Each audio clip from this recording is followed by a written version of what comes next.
তো বন্ধুরা, এখন আমি রয়েছি শ্রীরামপুর NSW একদম উপরে। সামনে আমাদের শ্রীনিকেতন দেখা যাচ্ছে। এখানে আমি এসেছি আজকে একটা ফ্ল্যাট দেখাতে। গাছটা সুন্দর ফুলে রয়েছে। এই দিকটা রয়েছে আমাদের উত্তর দিক। আমাদের উত্তর দিক পুরোটাই খোলা পাচ্ছি, প্লাস আমাদের পশ্চিম দিকও খোলা পাচ্ছি।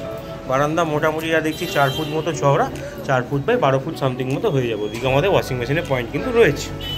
আচ্ছা, এটা একটা বেডরুম। ফ্ল্যাটটা হচ্ছে আমাদের 4th ফ্লোর, কিন্তু এই ফ্লোরটার ওপরে ছাদের দিকে ওপর রুফ ট্রিটমেন্ট করা আছে, প্লাস আরেকটা মনে হয় কোনো কনস্ট্রাকশন করা আছে। ডাইরেক্ট অতটা গরম লাগছে। এটা পুরোপুরি চলে আসছে আমাদের উত্তর খোলা। এসির পয়েন্ট রয়েছে, ফ্যান থাকবে, লাইটসও থাকবে। এখানে একটা ক্যাবিনেট করা রয়েছে। এদিকে চলে আসছে আমাদের ওয়েস্টার্ন টয়লেট, গিজারের ব্যবস্থা করা রয়েছে সুন্দর। রেন্টটা খুব এটা কম আছে, এটা বেশ ভালো লেগেছে আমার। আচ্ছা, তারপর ফ্যান পেয়ে যাচ্ছি। সুন্দর বেডরুম, এটা আমাদের উত্তর খোলা।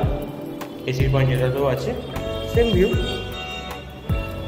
বাহ, এই রুমটা থেকে আমরা একটা কমন টয়লেট যেটা থাকে সেটা ইউজ করতে পারছি। এই যে মানে কমন টয়লেটটা থেকে এদিকে একটা দরজা করা রয়েছে রুমের সাথে, প্লাস এখানে তো কমন আমাদের রয়েছে। তো ওই রুমটার সাথে অ্যাটাচ বাথরুম পেয়ে যাচ্ছি। কাইন্ড অফ এই রুমটার সাথে আমি অ্যাটাচ বাথরুম পেয়ে যাচ্ছি এই সিস্টেমে করে। সুন্দর বেশি নিচে স্টোরেজ। এদিকে চলে আসছে আমাদের কিচেন। বাহ, পুরো মার্বেল ফিনিশ, দারুণ। 4th ফ্লোর, লিফট আছে NSW-এর ওপর। এখান থেকে 2টি কাজ হেঁটে গেলে 2 মিনিট, 75 2-2.5 মিনিটের মধ্যে পৌঁছে যেতে পারবে। পছন্দ হলে ইনবক্স করো, ভাই কথা ইনবক্সে বলছি। ফ্যামিলি বললি, হ্যাঁ, থ্যাংক ইউ।